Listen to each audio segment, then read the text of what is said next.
Hello，大家好。今日呢，想帶大家嚟中國粵西湛江茂名電白區嘅華美達酒店。咁首先帶大家睇一睇佢嘅自助早餐啦。呢度呢就有紅茶、綠茶同埋滾水。咁然後呢就係每朝早最重要嘅咖啡啦。咁另外呢，亦都有啲養生飲品嘅。咁呢邊呢，就係有果汁。咁呢邊由頭開始睇啦，皮蛋瘦肉粥。咁呢個就係牛奶麥皮。咁呢度有啲炒麵啊，三絲炒麵、雞蛋、腸仔、煙肉、番薯。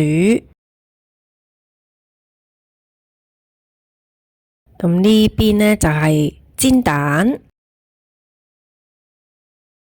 有得淥麵喎，有牛腩河、雲吞河同埋豬雜湯粉。而呢邊呢就係啲醬汁配料啦。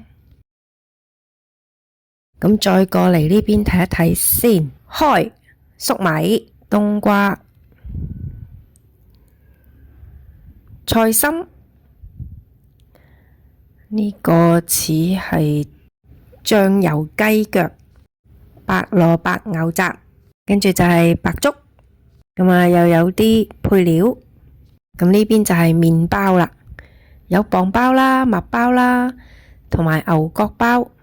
咁啊，牛油果醬，咁亦都有甜品。咁啊，乳酪方面呢，又係呢一個紅棗啊，同埋土嘅蒙牛乳酪。咁啊，喜歡食麥皮嘅呢，都有好多選擇。咁呢邊呢，就有鮮奶、豆漿、熱茶。咁啊，水果有西瓜、橙。咁呢啲係梨啊。咁啊，跟住就係啲橙，即係啲柑啊。咁有火腿芝士、葡撻，咁啊，donut、甜甜圈，大致上就係咁啦。OK，多謝大家按讚、分享、訂閱，歡迎大家打賞，拜拜。